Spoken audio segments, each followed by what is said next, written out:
Hey everybody, just going to take a quick break from the show to tell you a little bit about a delicious dog food, Ollie. If your dog could talk, they'd want Ollie. They'd ask you for Ollie. That's what I'm talking about. It's a fresh, whole food diet. It's not just delicious. It can add like years to your puppy's life. Yeah. You want that good, healthy food that's more tail wagging. And this is real food. Like, this stuff looks good. I'd eat it. Yeah. That's how I was like, this looks pretty good. I might sit down with you on the floor and we could share. That is nice to be able to pop something down on the floor for them that looks like something that you'd put over rice or whatever and eat it yourself. That's what I mean. It looks great. All you need to do, you fill out their 30-second quiz that Ollie has for you. They create a customized meal plan based on your puppy's weight and activity level and health info in general there. You get expert recommendations. Dogs deserve the best, and that means fresh, healthy food. Head to ollie.com/STM. Tell them all about your dog and use code STM to get 60% off your welcome kit when you subscribe today. Plus, they offer a clean bowl guarantee on the first box. So if you're not completely satisfied, you'll get your money back.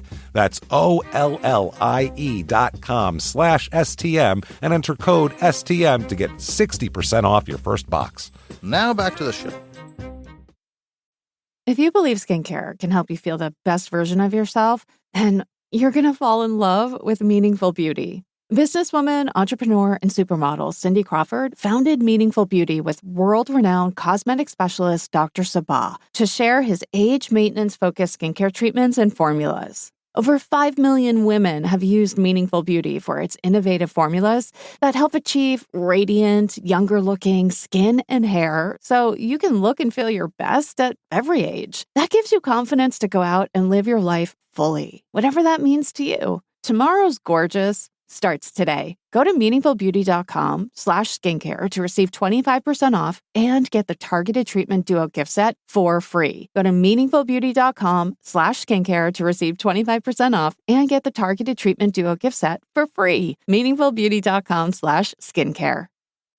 If you're a woman over 40 dealing with hot flashes, insomnia, brain fog, moodiness, or weight gain, you don't have to accept it as just another part of aging. The experts at MIDI Health know all these symptoms can be connected to the hormonal changes of menopause. And MIDI can help with safe, effective, FDA-approved solutions covered by insurance. 91% of MIDI patients get relief from symptoms within just 2 months. Book your virtual visit today at joinmidi.com.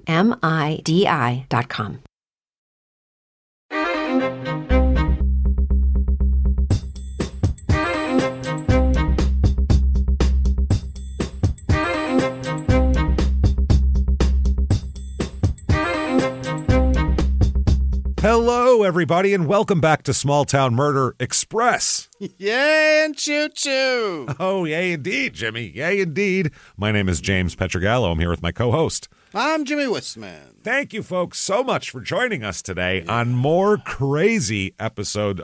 You can't get any more. I don't know how that came out wrong. On more crazy episode. That is terrible. On another insane episode of Small Town Murder Express, 10 pounds of murder in a 2-pound bag. And this week, wow, is this a lot going on this week. It's a wild story. We will get into that. First of all, though, shutupandgivememurder.com is where you get tickets. First of all, get your tickets for the virtual live show. It is April the 19th. It's our 420 virtual live show. Just like a regular live show, except you can be anywhere in the world you want to be that has internet and can get it. We'll have the pictures and everything else. We'll wear costumes. And on top of that, it is 420. So I have a bunch of crazy bongs and things of that nature to scare the crap out of Jimmy. It's going to be a lot of fun. We'll go hard, yeah. We're going hard. Can't wait to do that. And also get your tickets for regular live shows while you're there. Chicago, May. You are up. Oh, boy. Yeah. St. Louis the night before is sold out. Chicago at the Riviera. Get your tickets. And for the rest of the year, too, because we got a bunch of them selling out. San Diego, Grand Rapids, Madison, Portland. So if you want to go in the second half of the year, I would get them now. That's shutupandgivememurder.com. Also, you want Patreon. There we go. My goodness. Patreon.com/crimeinsports. Patreon. You want this. Anybody, $5 a month or above, you are going to get just so much stuff. A gigantic back catalog of hundreds of episodes of bonus stuff you've never heard before immediately upon subscription. Then new ones every other week. One crime in sports, one small town murder, and you, my friends, get it all. This week, what we're going to do here for crime in sports, we're going to talk about some some scams in sports and some cheating scandals, but one particularly is the Spanish Paralympic team, where none of them were disabled in any way, shape, or form. Spoiler alert, they did win gold. So is that right? Shocking. And then for Small Town Murder, we're going to talk about this documentary and also a book that accompanies it called American Nightmare on Netflix, and it is the craziest story. I've never been on the edge of my seat so much in a story, wondering what's going to happen. It's like you think it's a Sherry Papini situation with a faked kidnapping, but then you're like, is it real? And it's crazy. I cannot wait to tell you this story. Patreon.com/crime in sports, and you get a shout out at the end of the regular show as well. Yeah. Jimmy will screw your name all up. Don't you worry about that. That said, I think it's time, everybody. Let's all sit back. Clear the lungs. Here we go. Arms to the sky. Let's all shout. Shut up and give me murder. Let's do this, everybody. Let's go on a trip, shall we? Yeah. We are going to Elkland, Missouri this week. Elkland. Yeah. Elkland, the land of elk. Here it is. Southwestern Missouri, this is. Kind of Sure. not quite in no man's land here. It's about 35 minutes to Springfield. But that 35 minutes, it turns real rural. I mean, It's a long 35. it's a long 35. There's nothing going on out here in Elkland. It's definitely, it's farmland out here, a lot of farms, and especially back when we're going to talk about it. It's about 35 minutes to Springfield, like we said. Population of this town, 1,956. Oh. So not too small, but and they're spread out a good Pretty amount, small. though. Yeah. I would say under 2,000 people. This is in Webster County. Median household income here is about $61,467 a year, which is in the ballpark of the national average, but not quite. Median. That's named after a president, yeah? Wasn't there a President Webster? Not that I know of. A Webster? No. A dictionary, but not a president. Is there a Web? What the fuck? No. I don't know. I don't know who you're thinking. I'm trying to think. We got a Woodrow Wilson. That's W's. That might be the closest. I'm maybe thinking of that. And then median home cost here, $232,100 here. Okay. The post office, named Elkland, has been in operation since 1870. Very simple reason why they called it Elkland. When they showed up, there was elk here. So they were like, well, it's Elkland. Look at that. Well, there you go. That's it. I don't know if there's any more elk around here, but it's there. In 2018, Elkland resident Helen Viola Jackson, get ready to do some math here to figure this one out, was inducted into the Missouri Walk of Fame because she was notable as the last living widow of a Civil War veteran. We gave a shit about that? But 2018. How the shit was she still alive? How the hell is that possible? Did she marry a 100-year-old man in like 1965 when she was... Yeah. I don't when she was like 18. I don't understand. Civil War? I don't know how the math works. Which Civil War? American? The American Civil War, not... It's crazy. I don't understand. What the fuck? I don't know how that happened. I had to have that in there just for the crazy math there. And it is nearby Marshfield, which we'll talk about in the reviews, because that's where the court takes place, and it's like 7 miles away and kind of where town is, basically, is the home to the only intersection of the Trans-America Bicycle Trail and U.S. Route 66. So don't get hit by a car on your bike there. Yeah. Reviews of this town, and like we said, this is going to be Marshfield, which is right next door. The reviews really are similar of what they would probably be for Elkland. Here's 5 stars. Marshfield is a small town. There are 3 E's in Marshfield. Everyone knows everything about everybody. The 3 E's. That's clever. I like that.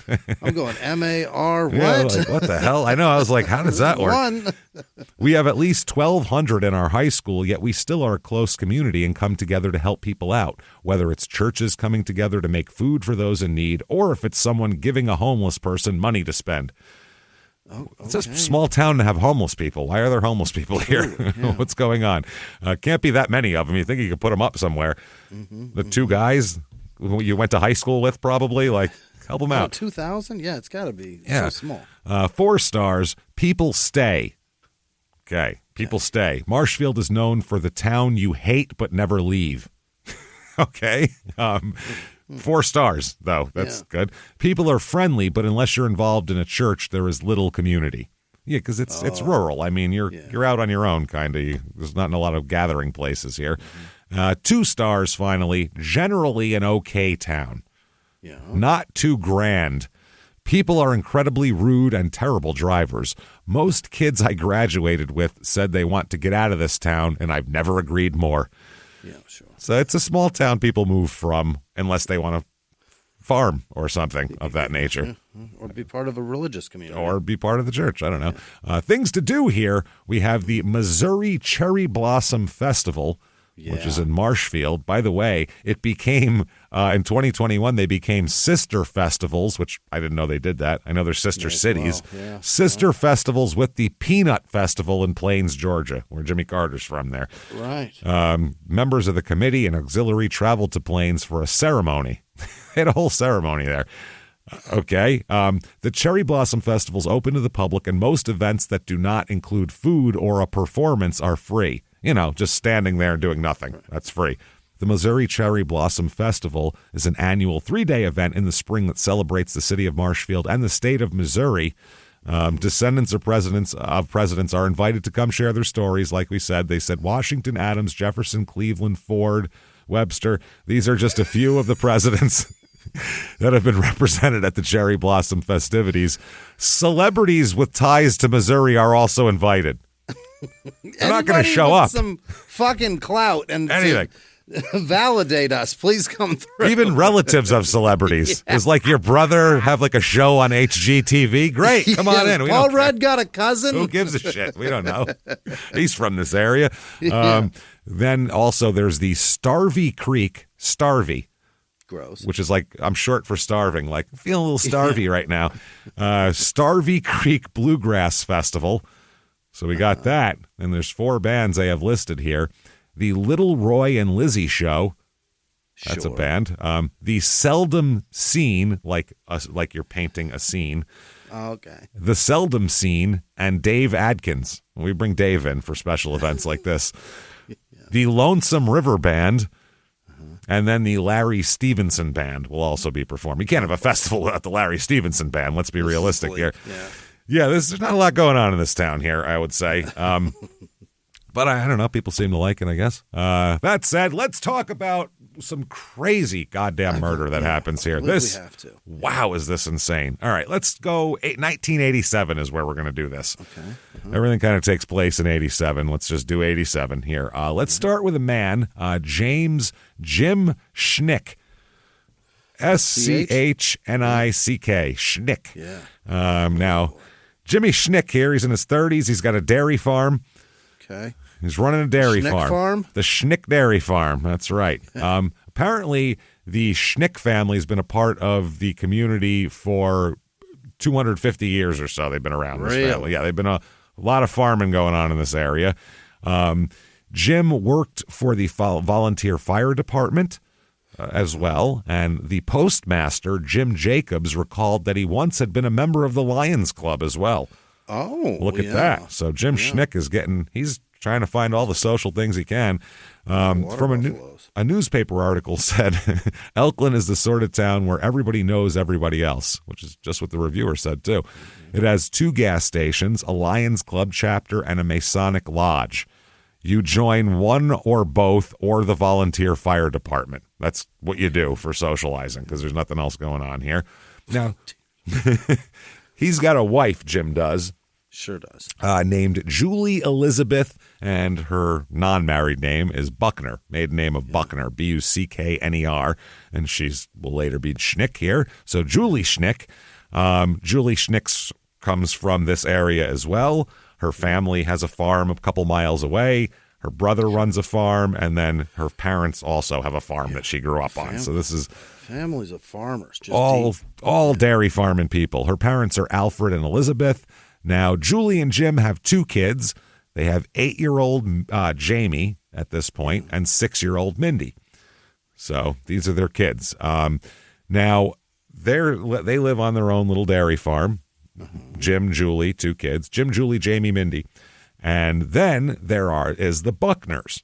these are Julie's relatives, Julie's brother and his family. Cousins and such. No, just her brother. I mean, they live around, but her brother, Steve, lives about 6 miles away on his dairy farm. Yeah. So, and with his family. So they're kind of, right next. 6 miles is nothing when we're talking farmland. So brothers, sisters, aunts, uncles, cousins, whatever. Yep, that's that. He's also a dairy farmer, another dairy farmer. So the brother is Stephen James Buckner, goes by Steve. He's 35 years old. He's got a wife named Jeanette Ann Buckner. Used to be Bernhard, changed it to Buckner. She's 36. They got married in 1970. They have 4 kids with them living in this house, too. Wow. Yeah. They have Stephen Kirk Buckner. He's 14, goes by Kirk. So it goes by the middle name, so it's not confused with his dad's name, I would assume. So he's 14. Then they have Dennis, who's 8.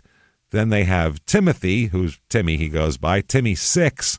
And then they have a 2-year-old, Michael Brian Buckner, as well. God damn. This family. All boys? All boys, which if you run a dairy farm, that's great. That ain't bad, actually. That's called employees. That's called a workforce, is what you're raising here. That's called all shifts covered. They're slowly turning Amish, is what they are. Like, let's just make as many kids as we can have to deal with this farmland. So yeah, all these kids live here, and so there's 6 people living in this little farmhouse, and they kind of extended themselves. Steve extended himself a little bit, buying more farmland. Okay. So he buys more land, and due to this, he's having a hard time paying the bills. It's not easy. They're after they pay for, food and feed and all that kind of shit, there's very little money left over. There's not a lot of just discretionary spending. The kids don't go out to the movies. They don't go get new school clothes every year. Yeah. There's not a lot of money going around here. This, even though Steve has this over 100 acres, by the way, this dairy farm, even though he has this, the money's so tight, he has other jobs he has to do. Mm-hmm. One here, I guess he had just purchased about 110 acres over the last few years, and that's where this is coming from. So he basically leaves his wife and sons in charge of the dairy while he struggles to make a living selling feed and cattle semen. He's a semen dealer. Yeah. Semen salesman. Yeah. That's me. I sell semen right there. But the residents of the town say basically this meant that everything fell on 14-year-old Kirk's shoulders. Okay. We'll talk about his wife and Kirk's mom, but at the same time, the other kids are kind of too young to really. 8 is the oldest kid. 8 is a terrible employee. They're awful. They're just not good at shit. Never mind child labor for morality reasons. Also, they're just bad at it. They're just not good at farming. Well, didn't they have one older than 8? They have 14. Kirk is the 14-year-old. Right. So everything falls on Kirk's shoulders because for sure. Yeah, because he doesn't have any help. Yeah. No, the other ones are too young, and we'll talk about mom in a minute here. Okay. But they say, so not only that, Steve is also, he operates a business that artificially inseminates cows. He'll sell you semen. Yeah. And you can artificially inseminate the cows, and he also replenishes storage tanks on nearby farms with liquid nitrogen that's used to keep bull semen cold. This guy knows his fucking jizz, man. His farm jizz. Yeah. He could write an encyclopedia of farm jizz, this guy. And the temperature with which to keep it fresh. Yeah, he knows everything. He is the jizz sage over here. So that's him. So the Kirk, like we say, the 14-year-old, things fall on him. He's a freshman at Marshfield High School. Okay. He's entered calves in the local fair, stuff like that. He's a farm boy. He's a little farm kid. Yeah. He almost drowned 2 years earlier in 1985 in a local pond. My. His friend Bill Shoemaker ended up getting a medal from the Carnegie Hero Fund Commission for saving him and pulling him out of the water. Yeah. Apparently, this was 2 summers ago, where Shoemaker, Kirk Buckner, and a guy named Darrell Carr, they were fishing on a pond on the farm of Dean Dugan in Elkland, and Buckner went for a swim and almost fucking drowned, apparently. It was July of 1985, And Bill, his friend, said, I knew he couldn't swim, so I just went out there and got him. Mm-hmm. And a neighbor said if it wasn't for little Billy, Kirk would be gone. He'd be dead. Almost lost him. He can't swim and he got in a pond? What a dummy. Dude, there's swimming holes and everything else. How do you not know how to swim? I don't know. He goes fishing all the time. You don't know how, fucking don't go impressing friends and shit. Yeah, why are you going out past where you can stand up? So, yeah, I guess that's what happened there. Bill said that he said there wasn't much else to say about it. We were friends. It was just something between us. And he said, quote, I'd do it again. Well, that's nice. Yeah, right. I changed my mind. I'd let him drown this time. So Kirk carries a lot of weight on his shoulders. The weight of a full-grown family with a farm. Yeah. It's all on him. He often handles both the early and late milking of more than 40 cows. So that's morning and evening milkings. All by himself. He does the family shopping. What? And for the most part, is in charge of caring for all three of his younger brothers, including the 2-year-old. What do Mom and Dad do? Well, Dad is out with semen. He's out of town all the time. They say like he's not home very often because he's out working. He goes to like distant farms to set up their bull swimmers to get their semen fridge going up and running. So they said Kirk would return each afternoon from classes at the vocational agricultural program at Marshfield High School, which makes sense for a kid like that. He's going to be a farmer. I mean, he's already a farmer. He's going to get better and better at this. He's just going to have to do it. Yeah. The newspaper article says, though, that he would come home, quote, to one of the town's few unkempt houses. Oh, okay. Where his heavy-set mother, Jan, 36, presided amid the squalor. It's basically trash throne. It's basically. Well, wait till you hear the next line. It's basically who's eating Gilbert Grape is going on around here, except no one has Down syndrome. What's eating? Not who's. Oh, who's eating? What's eating? Sorry, 30-year-old irrelevant movie. I got the title wrong. This is a guy who mispronounces Pamela, and he's going to fucking correct me. I know, but it sounds like somebody's going care. down on Gilbert Grape's mom. Who's eating Gilbert Grape? Or Gilbert Grape. Or maybe that. Who knows? Who's eating Johnny going Depp's down ass? On Gilbert Grape, actually. Was he Gilbert? I think so, wasn't he? I don't remember. I don't fucking remember. All I know because is I can see Leonardo DiCaprio calling him Gilbert. Yes, yeah, that's right, Gilbert. Yeah. And I remember my grandmother being very sad and then being very happy when she saw Titanic because she said, "Oh, mother, that boy, he's okay." She doesn't understand. She didn't understand acting, and she thought he was really, pretty good at it. Yeah, she was so happy when she saw Titanic. Ma, that's the boy. Oh, I'm so happy. I felt so bad. He was a handsome young boy, and he couldn't, he had the problems. I remember him saying Gilbert, though, saying the B with his top teeth on the bottom lip, not like Gilbert. Yeah. When he was sad, I hated it. So the article goes on to say 2 piles of garbage lay just outside the door. Candy wrappers and old boots were strewn out in front under a 5-foot maple tree where a ramshackle ladder of 2x4s had been nailed to the trunk. Here's a quote from an Elkland resident. Quote, "She weighed 300 pounds and never took a bath." Then he said, quote, "Don't quote me by name. I've got to live here." That's what he said to the newspaper. Never took a bath. That's the main problem. She's a pig. That's what they're calling her. You can be heavy set, but fucking bathe yourself. Jesus Christ. It. Yeah, Jesus, fuck. So another neighbor said his dad was never home. It got too much for Kirk. You take a 14-year-old and have him go to school and take care of a bunch of kids and milk the cows, and that's day after day. I think the boy just had nothing to look forward to. That's how I feel. Yeah. So Kirk has got problems. Sometimes he'd have to miss school because the farm work was too overwhelming, so he couldn't go to school that day.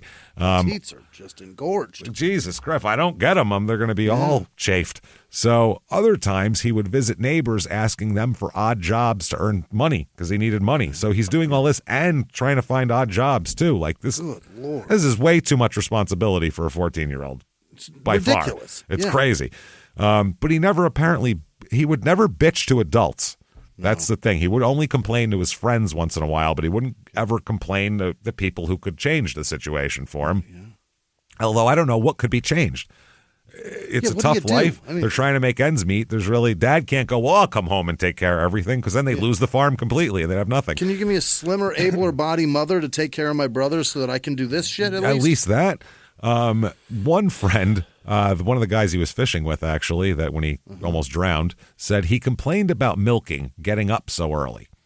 And then another kid here said Kirk's father and mother just sat around the house and he was out feeding the cows, milking them. They said, this week coming up that he was cutting stuff and told us he was tired. One kid said a bunch of times last summer, Kirk told us, I'm just sick of doing everything around here. And what ends up happening is the dairy business suffers, because a 14-year-old isn't capable of running his own dairy farm while he's got school during the day, too. Unfortunately, yeah. That's tough, and said it was just too much for a 14-year-old to handle. The milk, because the conditions of the farm were deteriorating because he couldn't keep up with everything, the milk was given a C grade by inspectors. Oh, no. Meaning a major loss of income because they pay you based on the quality of it. Yeah, you got to have grade A milk. Yep. So there were rumors that foreclosures were in the works on the farm and everything like that. So it's a lot. Neighbors near here believe that this kid it's a lot on him. One neighbor said more can be put on a person than he can take. And she describes their house as a dirty wood frame house that the Buckners called home. She said he didn't have the kind of life that other children have. He didn't have the money other children had to spend. And other neighbors just said he ran everything. And one neighbor said, you don't turn a farm over to a kid. I saw him working all day long. He did all the milking. He was worked to death. I just think that Kirk had to work harder than a 14-year-old boy should have to work. You just can't do that to a kid. So Kirk's life is shit, basically. Yeah, it's hard, man. It is this kid's going to look like he's 45 when he's 21. He's one of those kids just from being working and being beaten down. Yeah. So September 24th, 1987, Kirk goes to the local service station that evening and to borrow a car jack from the service station. It's such a small town, the service station lets you borrow tools. That's how small of a town it is. Oh, Kirk, yeah, sure, just bring it back tomorrow. So everybody describes Kirk as when he's not farming, he likes to hunt and fish. Sure. They say he was friendly, but sometimes he kind of moped around. One of the kids he was fishing with, said that he was kind of weird, but then when asked what specifically he was weird with, he said, I don't know. Just, general. General. He's always farming and stuff. That's just weird. Yeah, it's pretty weird. The last time, this is the Thursday night, is when he put gas into the family farm's tractor at the gas station, got an automobile jack, and another neighbor then observed him chopping greens for the cows to eat. Okay. He's busy. So he made a big pile of them to eat. Now, the next morning, I should say, September 25th, 1987, early in the morning, like a farm, early farm morning here, there's a phone call from the 8-year-old, from Jamie. This is Jim and Julie's kid, Jamie, not Kirk's brother. Mm-hmm. That's the Buckner family. So that's the Schnicks now. Jamie Schnick calls up his grandparents, Alfred and Jean. That's his mom's parents there, to come over to the house because something was wrong. What is wrong? Well, let's see here. Alfred and Jean show up about 6 a.m. and they find Jim Schnick, lying in the kitchen with blood all over the place. He's got a gunshot wound to his abdomen and lower leg. Okay. Lying on the kitchen floor. Now, they said when they got there, the first cop that arrived said that Schnick was just berserk. He kept saying, don't hurt me, don't hurt me. He fought us, then laid on the floor and passed out, apparently from shock. Oh, he's doing that shit. Yeah. That's crazy. Yeah, when people go into shock and they don't know that it's somebody like an AMT trying to help them and they're just You losing almost their mind. Can't take anything they say and value it and weigh it for anything that matters because it's just lunacy. No, their mind is completely fucked at that. Yeah, shock will screw your whole head up now. Yeah, and blood loss. They look around, and Jean Buckner, Jean Buckner here, the mom, Julie's mom, went into the bedroom and found Julie in her bed with 2 bullet wounds in her forehead. Dead. Mom's dead. Yeah. Julie was only 30 years old here. I guess she was shot twice at close range in the forehead as she slept. Never knew. She's still in her sleeping pose. Never knew what happened. Now, back out in the living room, a few feet from where Jim Schnick was freaking out and going berserk and going into shock, Kirk's body is laying there. He's dead. Young Kirk. Cousin. He doesn't even live here. Nope. 14-year-old Kirk. He'd been shot 3 times. Whoa. Kirk, in the chest, neck, and back, and he'd been stabbed twice. What the fuck? Kirk is very dead. A .22 caliber revolver is found in Kirk's right hand as he lay there dead. Hey everybody, just going to take a quick break from the show and tell you a little bit about our safest sponsors, Simply Safe. And everyone has routines that you go through, make you feel good, make you feel secure, like you have control over the world. And a lot of times you don't, but you do if you're us. And your routine includes arming your Simply Safe home security system. You know that's going to do well for you. So when we're heading out, both of us, we both have them in our houses, our studios, you lock up for the night. Yep. Yeah, this simple step does more than just protect you, gives you peace of mind. You're going to feel good about leaving, and then you're going to know it's going to be the same when you get back. You'll sleep more soundly. I can leave the house with confidence, and it's amazing how a push of a button can give you that kind of confidence. And with Simply Safe, we love it. Like I said, it's in our studios, in our homes. It's really easy to install, too. You can get professional installation also, but if we can put it up, you can put it up. Put it that way. Visit simplysafe.com/small to claim 50% off a new system with a professional monitoring plan and get your first month free. That's simplysafe.com/small, SIMPLI safe.com/small. There's no safe like Simply Safe. And now back to the show. You just realized your business needed to hire someone? Like yesterday. With Indeed, there's no need to stress. You can find amazing candidates fast using Sponsored Jobs. With Sponsored Jobs, your post jumps to the top of the page for your relevant candidates so you can reach the people you want faster. And just how fast is Indeed? Well, in the minute I've been talking to you, 23 hires were made on Indeed, according to the Indeed data worldwide. Seriously, there's no need to wait any longer. Speed up your hiring right now with Indeed, and listeners of this show will get a $75 sponsored job credit to get your jobs more visibility at Indeed.com/WonderyUS. Just go to Indeed.com/WonderyUS right now and support our show by saying you heard about Indeed on this podcast. Indeed.com/WonderyUS. Terms and conditions apply. Hiring? Indeed is all you need. So Alfred Buckner, this is Julie's dad, the grandparents here, they asked what happened. And once Jim Schnick got, his shit together a little bit, he said Kirk came in the door shooting. Really? Kirk snapped. Yeah, he said Kirk snapped, came in the door shooting. Okay. So the police arrived here, Webster County sheriffs, they arrive. And luckily, the 2 Schnick children, Jamie and Mindy, this 8 and 6-year-old, right. They slept. They're sleeping still. Unharmed. Completely unharmed, sleeping in their beds. Well, not sleep. They were sleeping. One called everybody, but they were fine. They slept through this all. The first shots were heard in the area at 4:55 a.m. Okay, so a couple hours ago. And an hour ago. They weren't at this house either. We'll talk about. Oh. Yeah. Around 7:15 a.m., the cops are, obviously looking through this scene. There's 2 dead people, 2 kids, and a wounded man. They said, well, Kirk came from his house. We have to go tell his house what the fuck's going on. Yeah, those cows, their udders are going to burst otherwise. Oh, boy. They've got to be engorged by now. So they send one of the cops to the Buckner home to do a notification and kind of see what the hell's going on over there. Right. So inside the home, here is the description here. from a newspaper, the inside of the home is cluttered.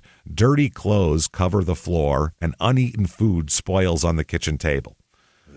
Apparently, Kirk didn't have time for his housework that day either, also. Right. Like, he didn't have time to vacuum and shit because he's doing everything else. The body of Michael, the baby, 2 was years old, found in a playpen in the living room where he was sleeping among a pile of stuffed animals. Mm-hmm. It's fucking horrible. Timmy and Dennis Buckner are still in their beds. Each had been shot twice in the head. What the shit? All the kids are dead in the house. They're all dead. They're all dead. I mean, the whole family, they're all dead. Yeah, everybody's dead. We'll find out here. Yeah. So that's the 3 young children there, and then Kirk's dead in the house over here. So all 4 of their kids are dead. Right. Dennis and Timmy were asleep together on the top of a bunk bed when they were shot. God damn it, that's fucking horrible, man. They said a pillow sodden with blood sat propped up on the headboard, which was decorated with a garbage pail kid detail. Very 1987 decal. A crayon rendering of a giraffe signed Timmy hung on the wall. Oh, Jesus. Both were shot in the head 2 times each, the sheriff said. Then they think Kirk walked down to the barn where his mother was milking. Really? Apparently she was out there. And she is dead also, shot out in the barn. They find her out there. Yeah. Which is obviously crazy. She'd been shot once in the head. So now everybody is dead. One guy's wounded. We haven't found Stephen Buckner yet. Where's Dad? Yeah. Where's Dad? Well, they ended up finding him on a road. Selling semen. So he was just roadside semen. He had a styrofoam cooler and he was just like, who needs it? They find him on a gravel road near a cemetery, by a cemetery that runs between the Schnick and Buckner farms. There's a gravel road that connects them.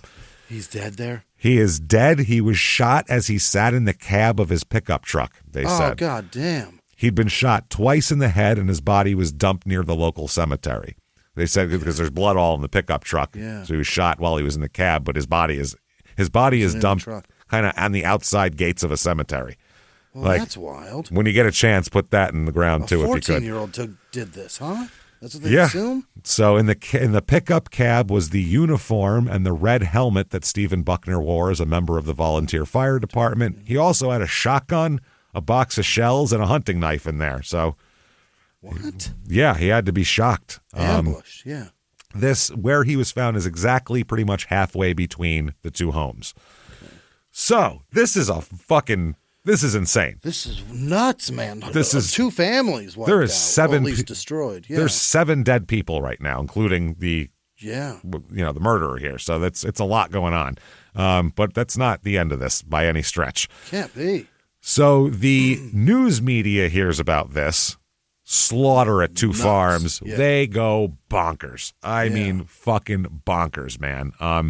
It's a lot. So this is how they think it went down based on everything and based on what Jim Schnick told them and based on what the scenes tell them here. They seem to think the boy just snapped. Kirk, he snapped. He couldn't take it anymore. He said, fuck it, I'm done. Killed his mother, they think, first outside. Yeah. Then went in and killed his 2 brothers, then his little brother.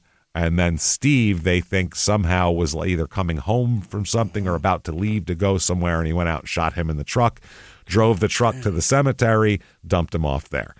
Okay. That's what they think, which is about 3 miles away. Mm-hmm. Then he had driven to the Schnick farm with his dad's truck, covered in blood. Pulled dad out. Yep, killed his aunt. And before he got to the kids or anything else, they think that Jim, because Jim said that he was unaware that anything was going on in the house, he came in from his morning milking and took off his boots. Yeah. And sees what was going on. It was just before 6 a.m. It was dark in the house. Yeah. And apparently Kirk came up and fired at him. Yeah. And that's when he said that hit him in the leg. And so he he stumbled into the kitchen because it's small, grabbed a knife and just lunged at Kirk from a close range and stabbed him in the chest, which actually pierced his heart. Wow. Then, after 2 stab wounds and weakened him, obviously, Jim says he grabbed for the gun and shot him. He said, I don't know, at least twice I shot him.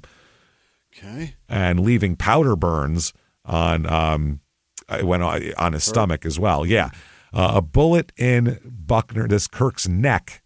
So there's a bullet in his neck and another that entered his side, pierced his lung and heart.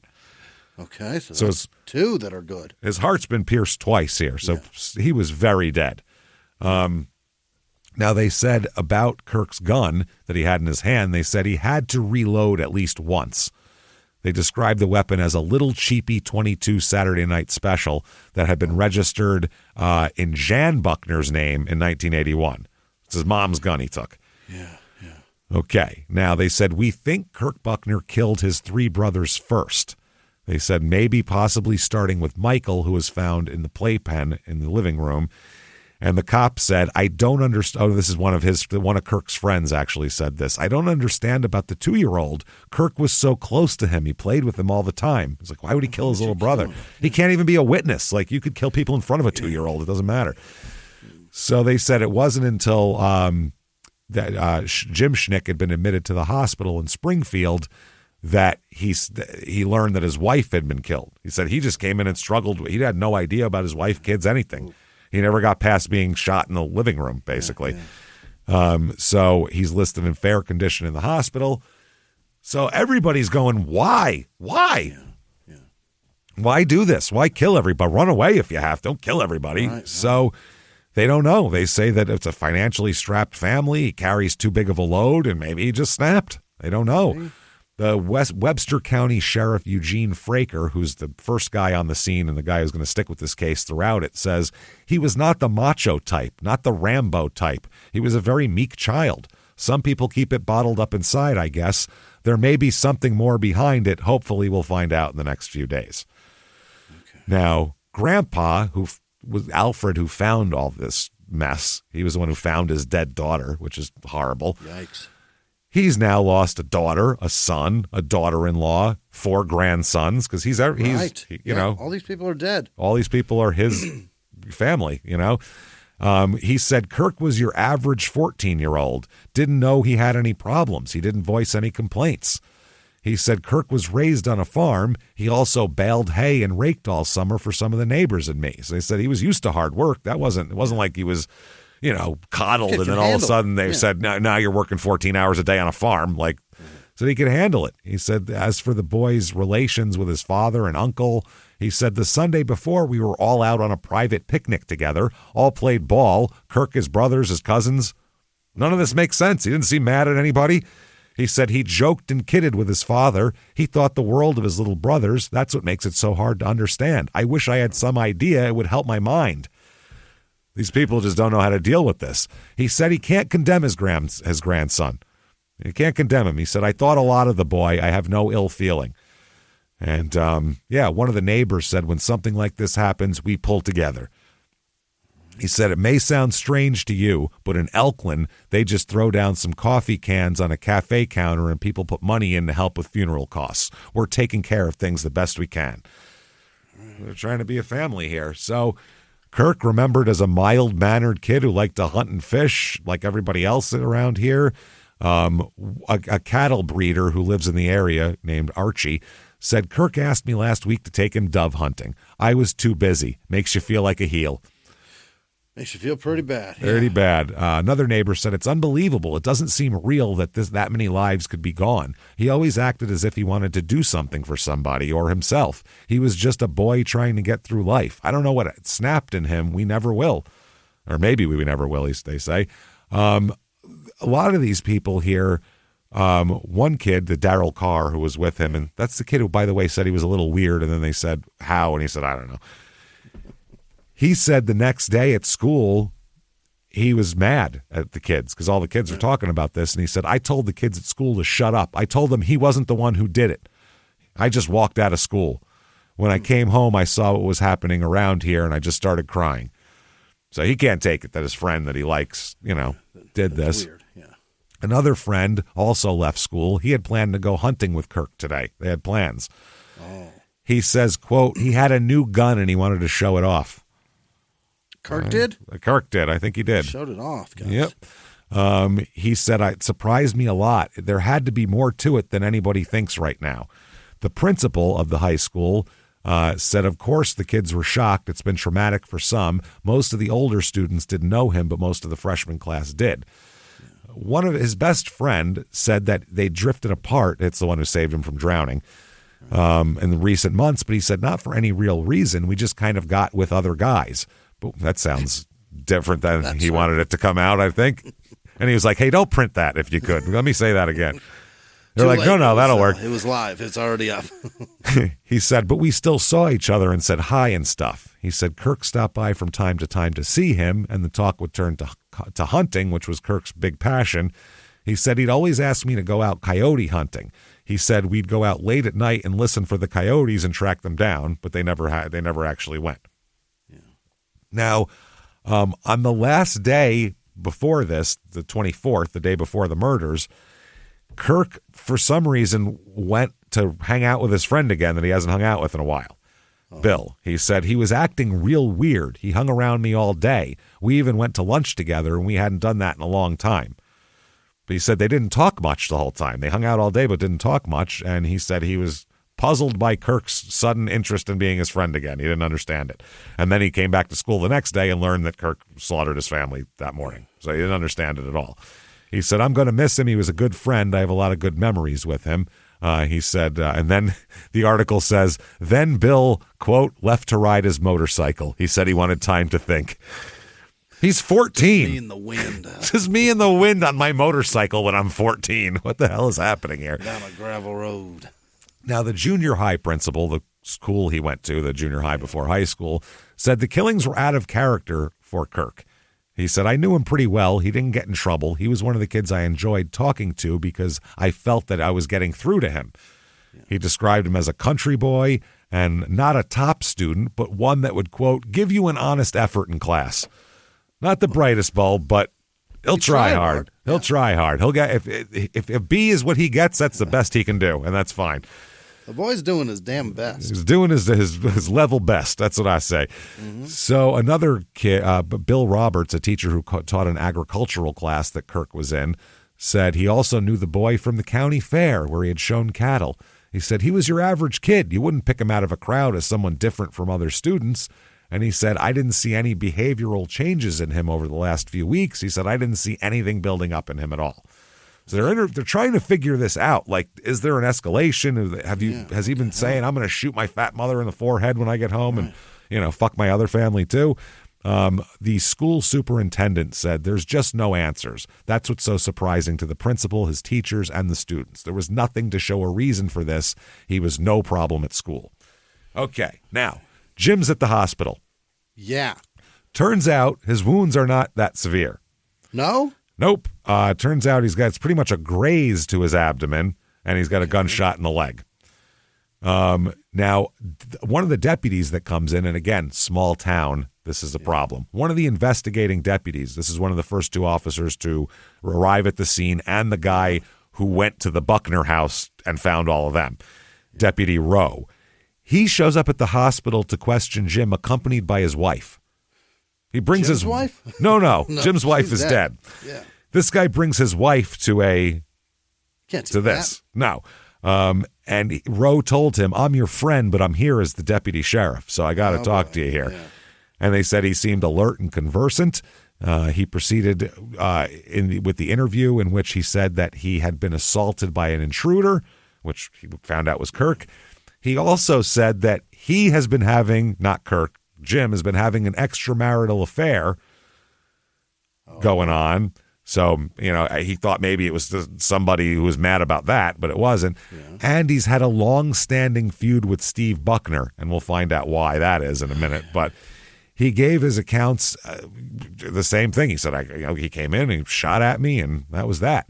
So when paramedics arrived at the Schnick home and they found the pistol in Kirk's right hand on the floor, the thing that perplexed them was Kirk was left-handed. Most people shoot with their dominant hand. Dominant hand. So they're like, that's odd, but who knows?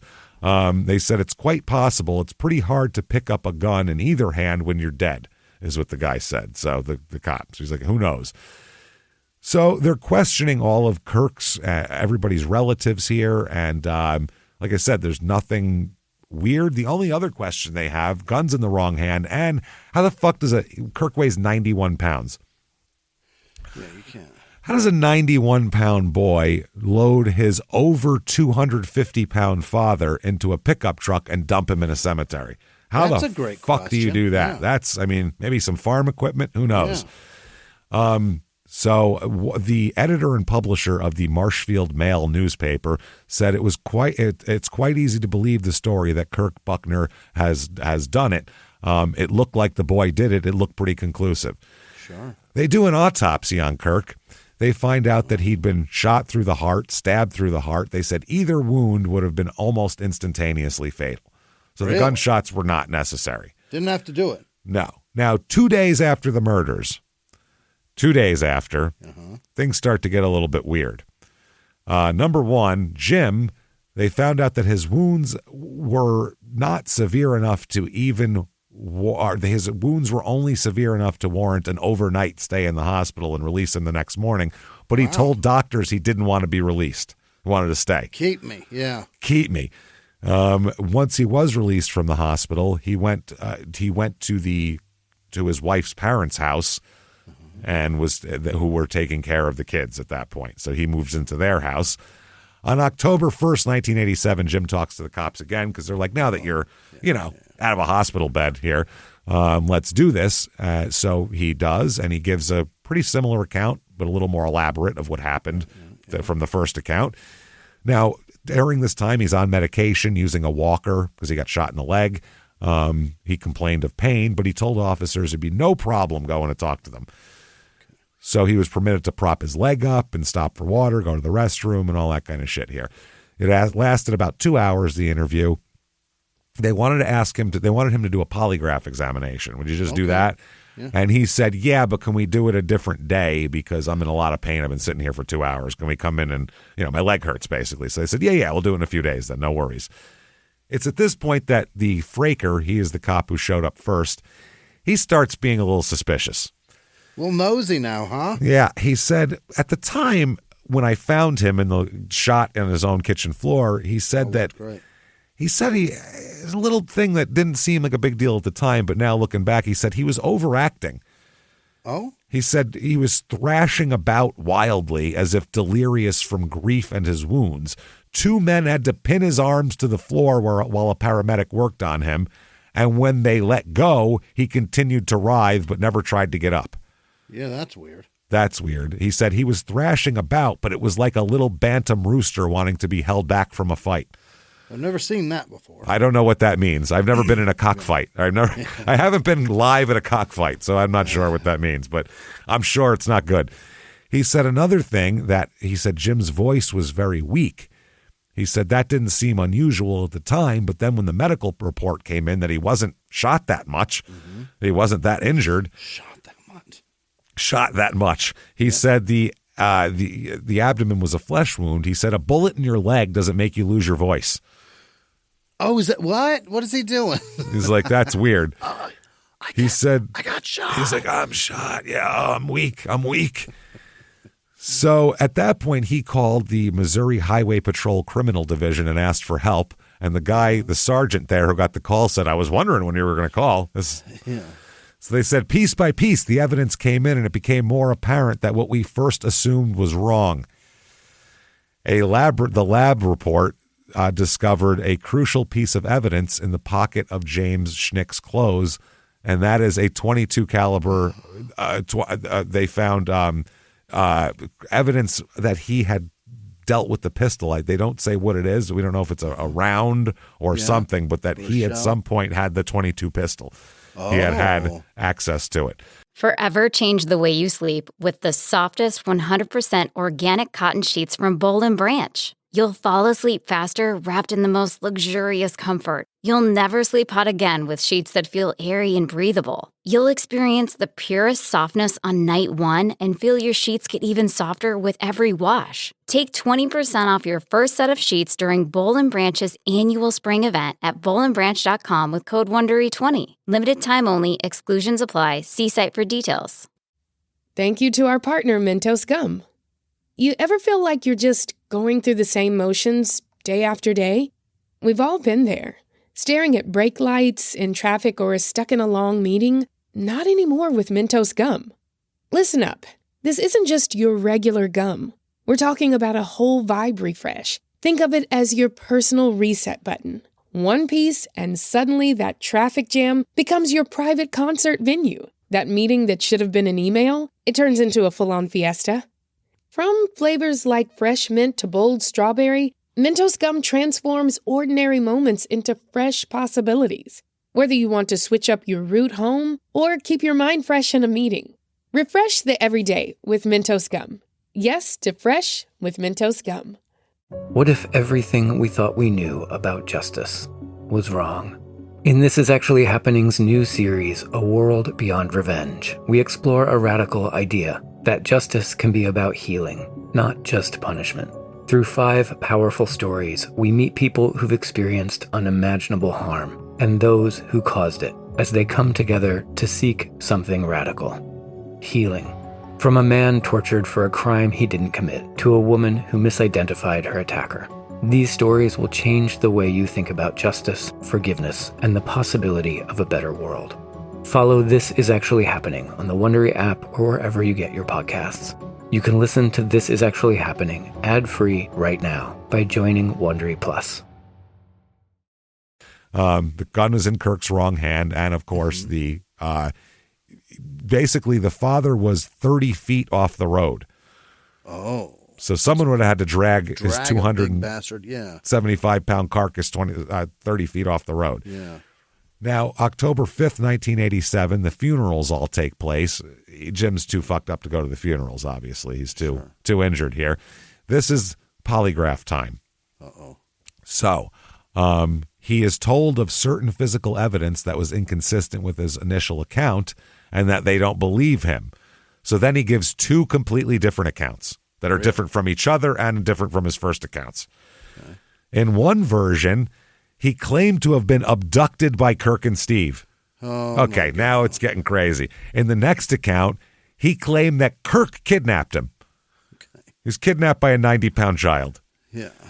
So they're sitting him down for the polygraph. He's in a wheelchair complaining of pain, but he agrees to take the polygraph here. They explain the polygraph test, telling him that it could be terminated at any time and he's free to leave whenever he wants. Yeah.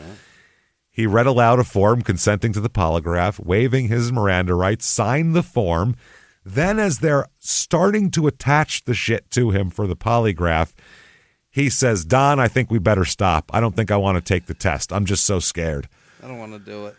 So this cop talks to the other cop who'd been monitoring this interview, and they agreed that they don't believe his stories at all. No? So he comes back and they say, "Look, you got inconsistencies in your earlier stories. We don't think you're being truthful. If you want us to believe anything you fucking said, you better hook up to the machine." So he said, "Let me tell you a different version of what happened." Version number 4 or 5 now, I'm not sure. And they said, "Well, that sounds pretty goddamn incredible." And he said, "Okay, here's what really happened," and then told a completely different version of it. Oh, my God.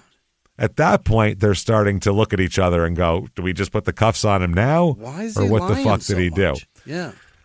Apparently, at that point, they said, "We think you did all of this," and started to start going through it with him, and he would confirm the statements as they would do it. Yep. Mm-hmm.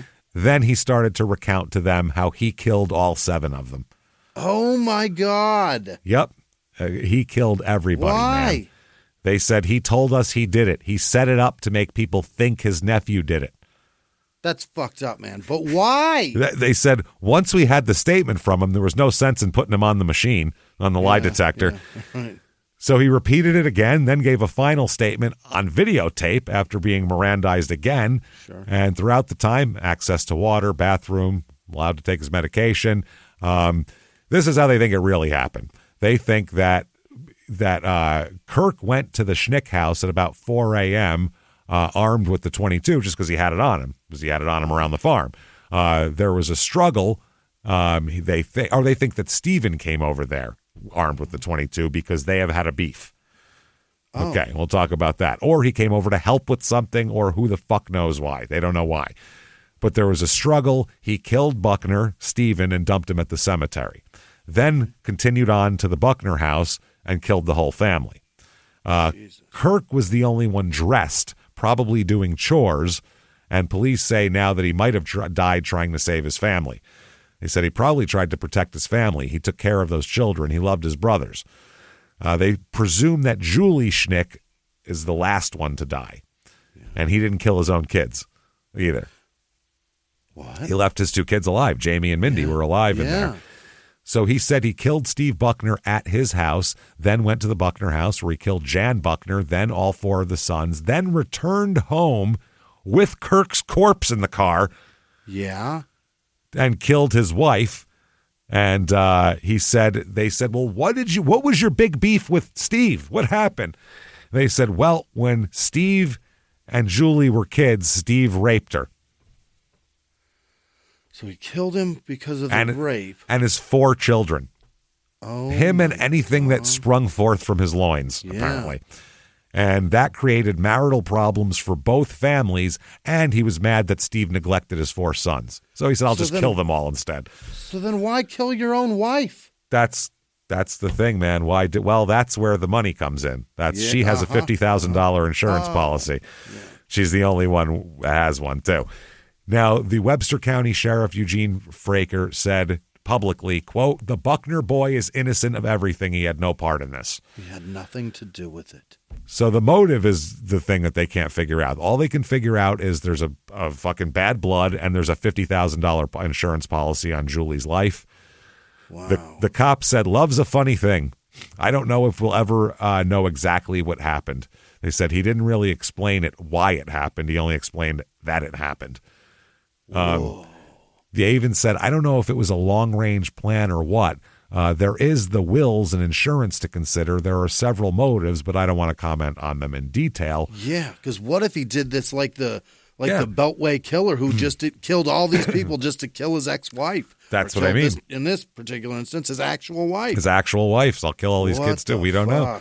They said the most tragic thing would be if we didn't clear Kirk Buckner's name. Yeah. Truly, yeah. So in court, Jimmy, he shows up, holy fuck, wearing overalls in court. No. Dude, I'll post it on social media. You absolutely want to see this. It is our second time of someone knowingly that we know wore overalls in court, but he shows up in court in fucking overalls and a white T-shirt. It's not a good look for court.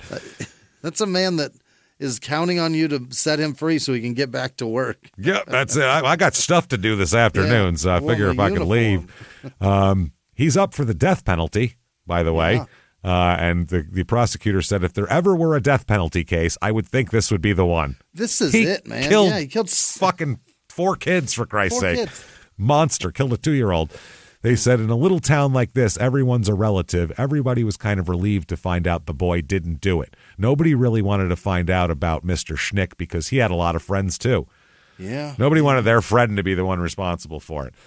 They say, though, they think it's most important that the boy who was killed not be branded a killer. Please don't do that. They keep saying in the paper, please, we're sorry.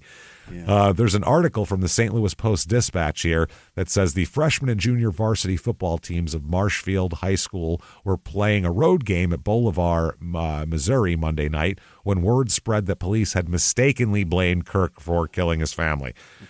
The students relayed their feelings. The principal said most of them said basically, we told you we didn't do it.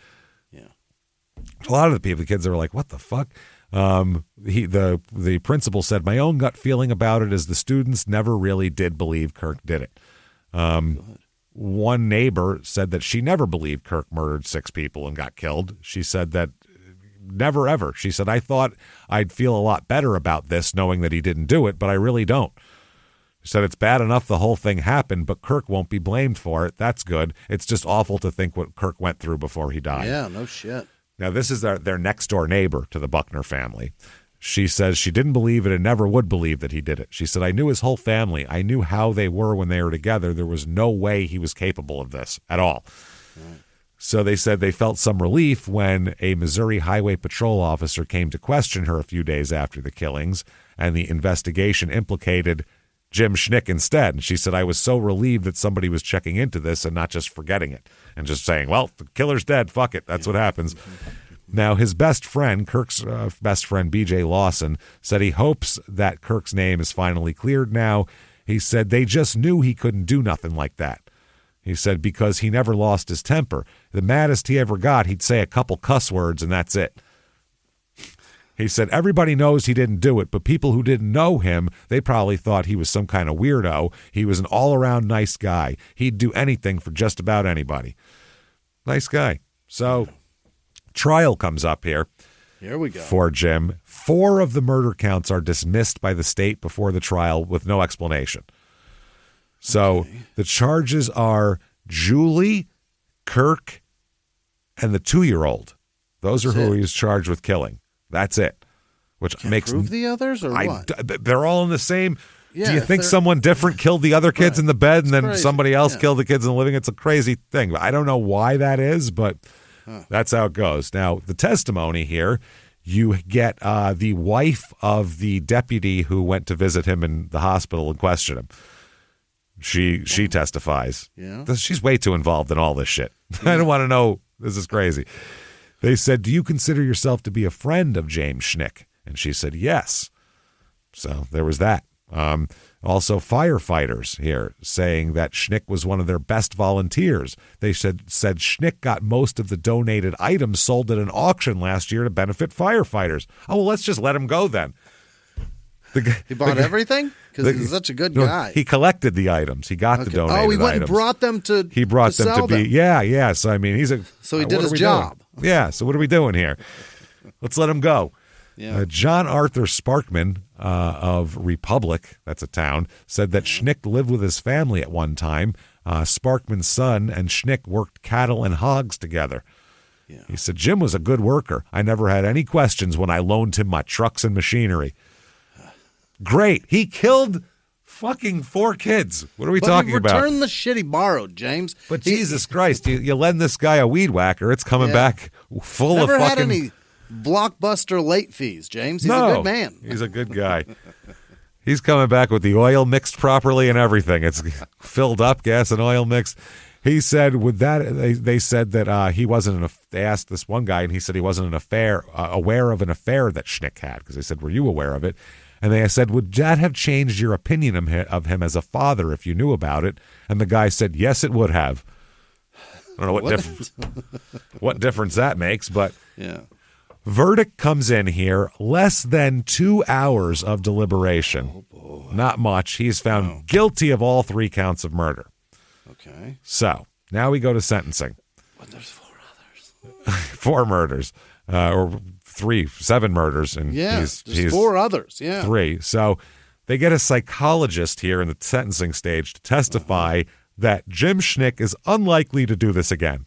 Well, yeah, because he killed everybody he's related to. Gone. The fuck else is he going to shoot? Nobody left. So they said this psychologist did a battery of psychological tests on Schnick that showed he suffered from organic brain damage that hampered his verbal reasoning, comprehension, and memory. They said the records show that Schnick suffered from traumatic head injuries at some points in his life here, which I don't know if that's just farm work or what. You get kicked in the head by an animal every once in a while. I don't know. So Foster, that's the guy who did this all, the doctor who's chief of psychology at the Federal Medicine Center in Rochester, Minnesota, interviewed him for hours, interviewed all his friends and everything like that. He says that Schnick denies and represses the killings. He didn't do it. He doesn't know what you're talking about now. Doesn't get it. Yep. I call it lying is what that is. I call it lying. It's a different name. It's not a psychological medical term, but I think it works. Lying. Yeah. He described Schnick as a very compulsive person who likes an orderly life, has strong-held moral values. That's why he cheats on his wife and shoots a 2-year-old. Whole family, yeah. Very high moral standards here. And helps others. He said in Mr. Schnick's case, the acts of that night were so far removed from his life, his earlier life, that he repressed the acts. He was repulsed by the acts, as was I. Well, I would hope you would be. They said... Nobody I know reveled in it. No. He then said it's unlikely that Jim will display this behavior again, and, he won't kill 7 people again. Mm-hmm. So, that's all. He said he had the conditions. He had Schnick's family background. He said disagreements with his brother-in-law. All of this perfect storm of shit probably wouldn't ever happen again. So, he's fine. Probably. You know, I can't. I'm not a genie here, but you know, I can look into my crystal ball and figure it out. What do I look like here? So in describing his past, the psychologist said that Schnick's father and brother weren't loving and supportive. Oh no. So kill everybody. That makes sense. Schnick, who had learning problems since birth but a higher than average mechanical aptitude and ability, sought approval by hard work and high moral values. He said that Schnick left home as a teenager because of a strict father, and he also describes him as a hard worker who frequently helped others, including strangers. One boyhood friend with whom Schnick had double dated recalled times when Schnick helped stranded motorists. Oh. Well, what then, a guy. Let's just put him back out on the street. He helped change a tire, jumped a car. Wow. He also said that Schnick wouldn't fight back in disagreements, but would go elsewhere and seek attention and approval through aiding others. That's what he said. Rather than fight, he'll go off and try to help people and make himself feel better. Most people have outlets to express their anger, but Schnick felt cornered by pressure and didn't have any way to cope with it, the psychologist said. He also goes on, and this is kind of true, unlike other mass killers who this guy's examined, he said, this guy has no background of abuse or crimes. He's not a criminal. He has no back. So that makes him much more dangerous. Much more, because it's why? There's not even a predictor. Fuck? It's just out of nowhere he did this. He said, I will have to say something that's unusual with Mr. Schnick is he doesn't have the antisocial behavior of many serial killers. The defense attorney here has said that he has the capacity to lead a productive life in prison. She believes that in the work ethic, philosophy, and relationships that Schnick would make a good role model for other prisoners. Because they love people Keep him in there, then. Who kill babies. Who doesn't look up to that guy? You know what I mean? Well, he probably has the most bodies of anyone in there, so maybe they will look up to him in prison. Who knows? Well, certainly hold him on a pedestal. Wow. I don't know if they'll be raping him atop that pedestal, but something will be going on. They said that the doctor said, my concern would be his naivete. Even despite the acts for which he's been accused, he's still naive in many ways. Now, closing arguments here. The prosecutor said that Alfred and Jean Buckner, they no longer have their entire family. Said these families have suffered losses that can't be compensated for, losses they'll have to live with for the rest of their lives. They said they won't have any holiday family, nothing. Alfred and Jean Buckner will never be familiar with the idea of having their daughter or son walk up to them and hug them. Mm-hmm. They'll never know the satisfaction of their daughter coming up and saying, I love you, or their son saying, I love you. The victims had both hopes and dreams. Anyone who would kill an infant under these circumstances deserves the most serious punishment provided by law.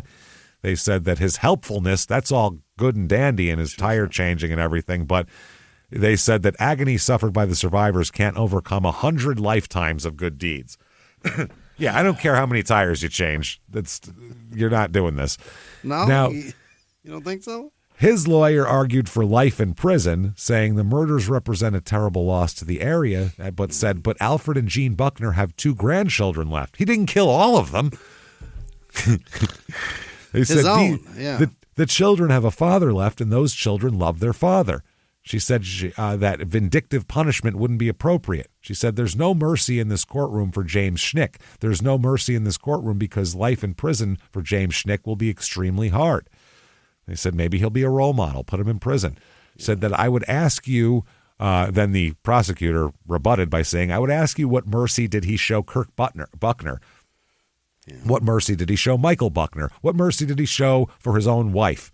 He's been portrayed as a man who loves kids. He should be portrayed as a man who killed 4 kids, including 3 who were sleeping in their beds. Ugh. 8 men, 4 women on the jury. They decide, because the jury recommends to the judge, and then the judge has final say in Missouri back then.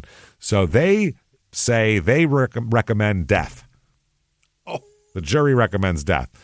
The judge has final say, though, here. They said the judge will consider it, and it'll come back in a couple of days. Now, they come back. If he is sentenced to death, he'll be the 57th man on death row in Missouri State Penitentiary.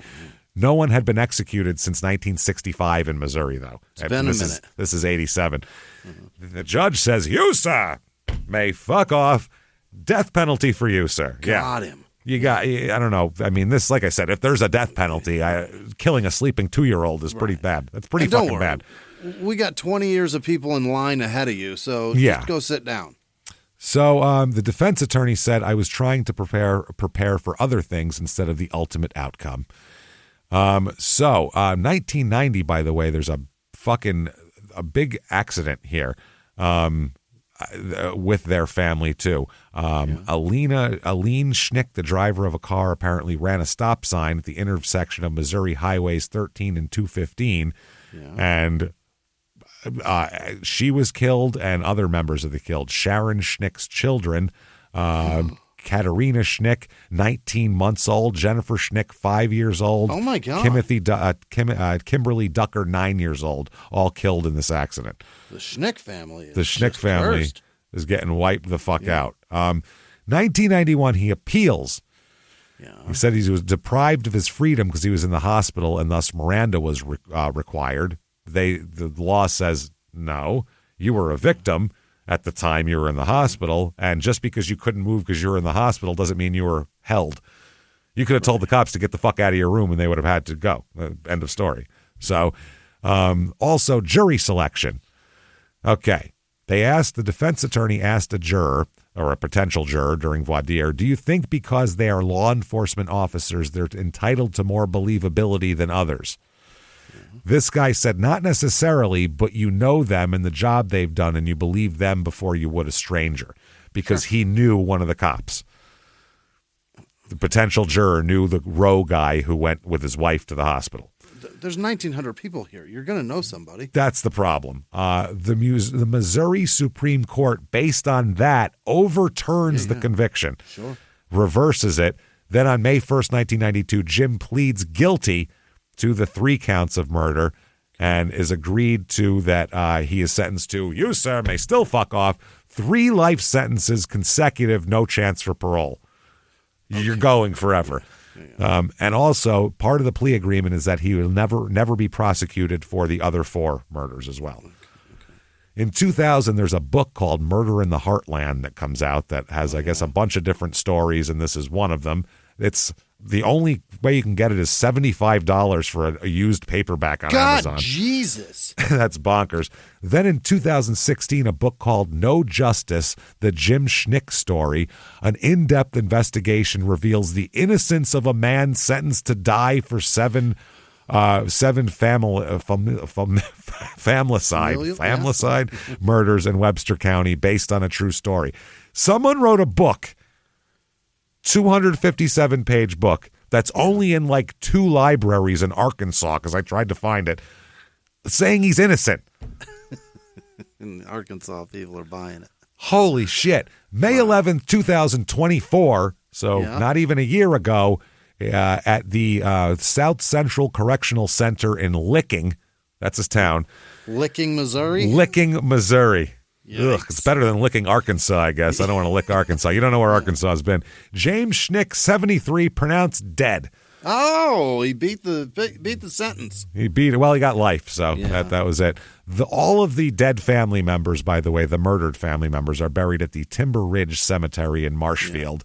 Yeah. And there you go, everybody. That's Elkland. Holy shit. That's a fucked up story. Let me tell you something. That's too bad is what that is. That's horrifying. I look, being a cynic and thinking beyond it all, I think he was killing her and had to make it look like it was anybody but him. And absolutely, he's gonna have that new woman move right in. Yeah. Had to kill them all. Fuck. That's great. He said, "I'll kill everybody. That'll make me look sane." Or that'll make me look not guilty. So if you enjoy that story or any of the other stories, please get on whatever app you're listening on and give us 5 stars. It helps fucking tremendously. Also, shutupandgivememurder.com. Head there for your tickets for live shows. April the 19th is our 420 virtual live show. It's available for 2 weeks after it to purchase it, to watch it, to do whatever you want with it for 2 weeks. You can watch it 100 times. We don't care. Knock yourselves out. We'll be in costumes telling a crazy murder story, smoking weed at a crazy devices, and just like a regular live show, but you're in your house. It's going to be so much fun. We can't wait for that. Also, Chicago in May. Get your tickets at the Riviera coming up and for the rest of the year. here as well. ShutUpAndGiveMeMurder.com. Patreon.com/CrimeInSports is where you get all the bonus material. Anybody $5 a month or above, you are going to get a whole big back catalog of bonus stuff you've never heard before and new ones every other week. One Crime in Sports, one Small Town Murder. This week, Crime in Sports, Spanish Paralympic team that wasn't disabled, but they did win the gold, spoiler alert, and some other scams. And then for Small Town Murder, we're going to talk about the American Nightmare documentary on Netflix. It's fucking the craziest story I've ever heard. You think it's a Papini. Is it? We'll find out. It's patreon.com/CrimeInSports, and you get a shout out at the end of the regular show. Want to follow us on social media? Drop down menus on ShutUpAndGiveMeMurder.com. We'll take you there and take you everywhere you need to go. That said, thank you so much for listening, everybody. And until next week, it's been our pleasure. Bye.